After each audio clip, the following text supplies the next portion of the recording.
te tupua mai a te tawhito mai a te kāhui o ngā riki. Mai a tāwhiwhi ki ngā tua. O ka taki nā te Māori, ko te Māori ahua noa, ki runga ki enei mātanga, ki runga ki enei pūkenga, ki runga ki enei wānanga. Ki runga hoki ki enei pia, ki runga ki enei tauira. O te wānanga o Aotearoa. Ko te Māori tēnei, ka whakapiki ko te Māori tēnei. Ka whakakake, ka puta rā, te kaupapa o te rā, ki te whai ao, ki te ao mārama. Tūturu e rangi, tūturu e papa. Ka whakamaua kia tīna, tīna hui e, taiki e.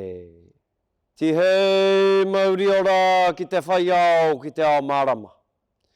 Tuia te rangi e tūnei, tuia te papa e takotonei. Tuia te hononga o te ira tangata.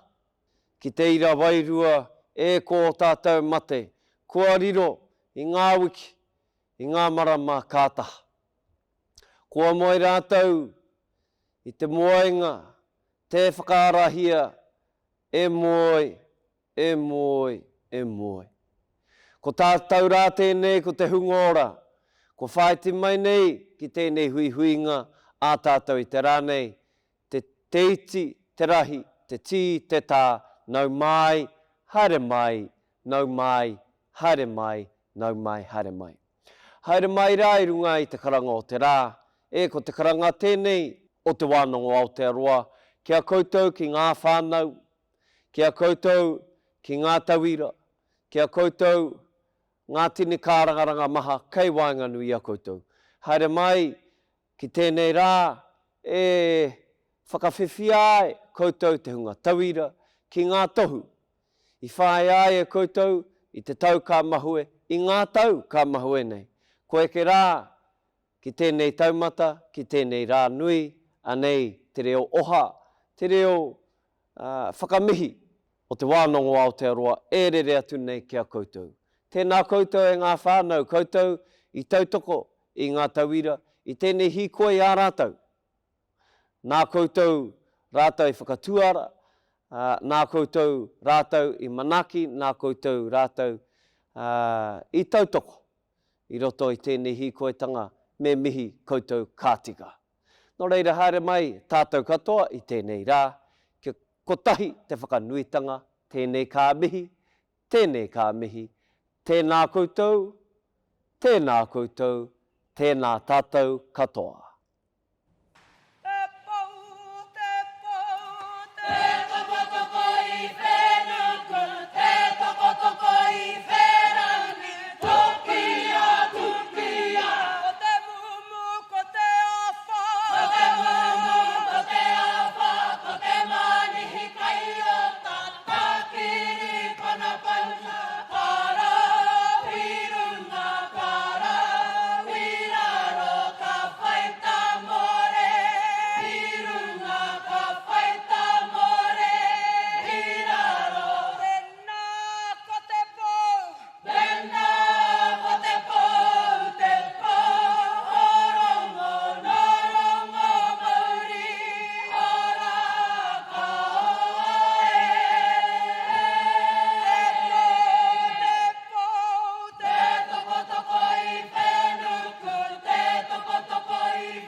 Nau mai, haere mai ki te Puāwaitanga o te wānanga o Aotearoa ki Tāmaki makaurau mō ngā tauira o te tau 2021. Tēnā tātou katoa ko te awhina Navuninda kua tōku ingoa he uri tēnei no Waikato Maniapoto te Arawa Hoki. He kaya kua hau mo te wānanga o Aotearoa I roto I te Ara Reo Māori. Kia ora, my name is Te Awhina Namuninda Kua. I am from the Waikato, Maniapoto and Te Aroa area, and I am a kayako for Te Ara Reo Māori within Te Wānanga o Aotearoa. And I will be your host for the ceremony. Te Wānanga o Aotearoa firmly believes in celebrating tauira success and achievement. During these times, we move to online graduation ceremonies for the health and well-being of our kaimahi, tauira and families. We celebrate the success of tauira that are graduating with their tuhu for Te Ara Reo Māori He Pika Pao Level 1 and 2. Before we move into presentations and acknowledge our graduates today, we have a special guest that would like to share a few words with you. E te whānau, it is my pleasure to introduce you all to our Kai Whakatere, Chief Executive of Te Wānanga o Aotearoa, Nepia Winiata, to formally welcome you. He mihi tēnei ki a koutou, ngā ahonga kua tai atu ki te tihi o te maunga mātauranga. Ka mau te wehi ki a koutou. One of the things I love most about working for Te Wānanga o Aotearoa is our graduation ceremonies, where we get to celebrate your success alongside your whānau and friends, even in a virtual environment like today. We are saddened that we can't celebrate in person, but we are doing whatever we can to contribute to this continued safety of our communities across the motu. Graduation is a special occasion and something you should take immense pride in. You've worked hard and deserve to celebrate your achievement, particularly with the challenges you've faced in the last year. Graduation is also a time to reflect on the work that you have done, acknowledge those who have helped and supported you along the way, and to consider how you will use your skills to build a better future for you, your whānau, and your communities. At Te Wānanga o Aotearoa, we consider the dedication and aroha shown by our kayako to be a key factor that sets us apart from other education providers, and I acknowledge their work today. Your success is their success. Ka nui te mihi ki tēnā ki tēnā o koutou. We also believe in our vision of whānau transformation through education, and today you make that vision a reality.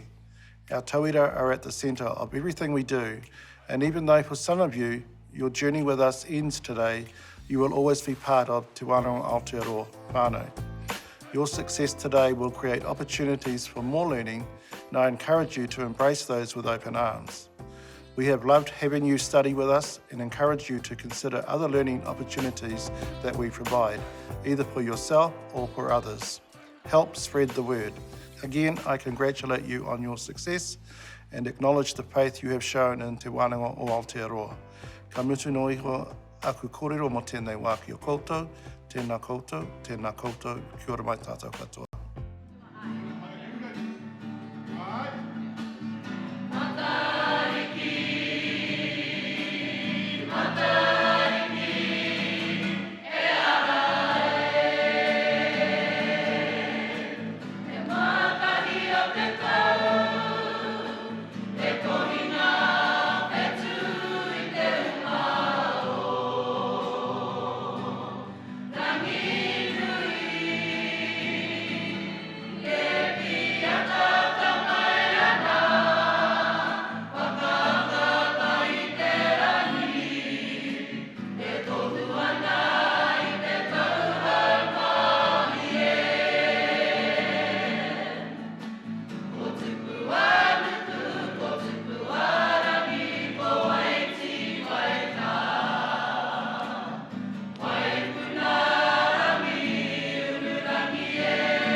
Tēnā koe te rangatira. Before we commence with presentations, We will cross over to Vanessa Eparaima, Chairperson of Council, Te Mana Whakahaere, to read the oath for our graduating tauira.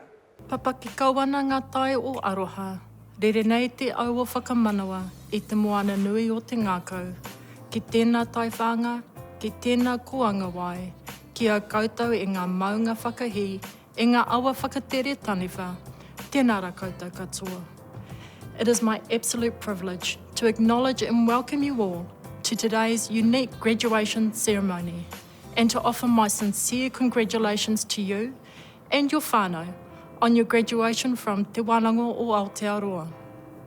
As the chair of Te Mana Whakahaere, I take great pride in each and every one of you and the very real changes many of you have made in your lives. You are the embodiment of our vision of whānau transformation through education and our mission of tauira success.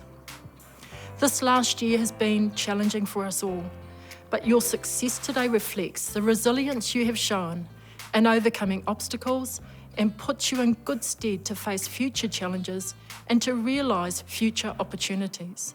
Ka nui te mihi ki a koutou.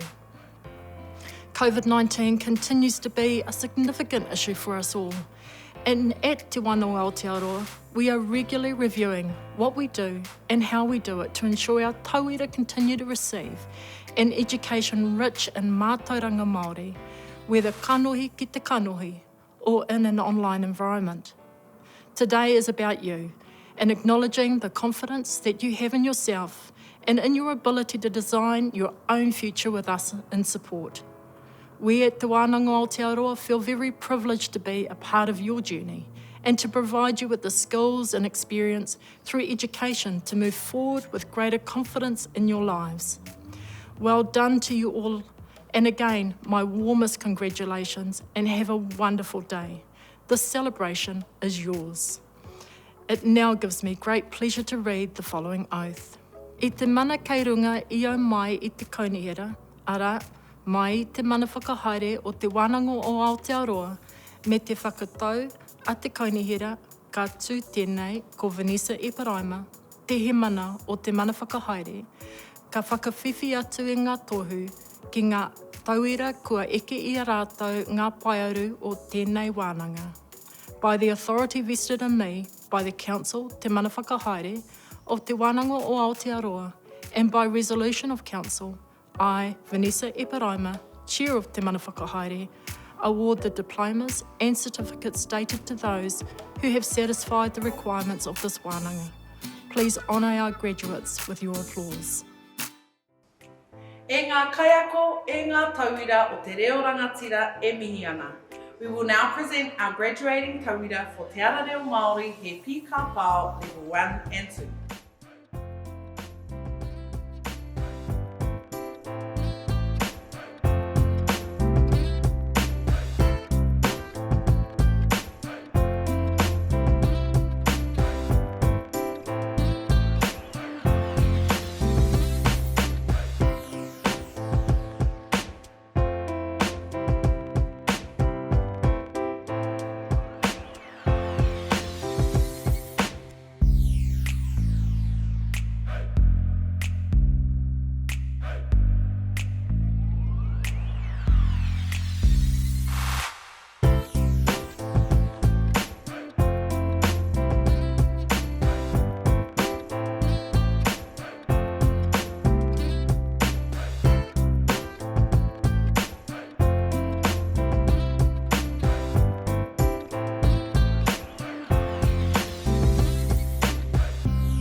Please honour our graduates with your applause. That concludes our presentations for this session.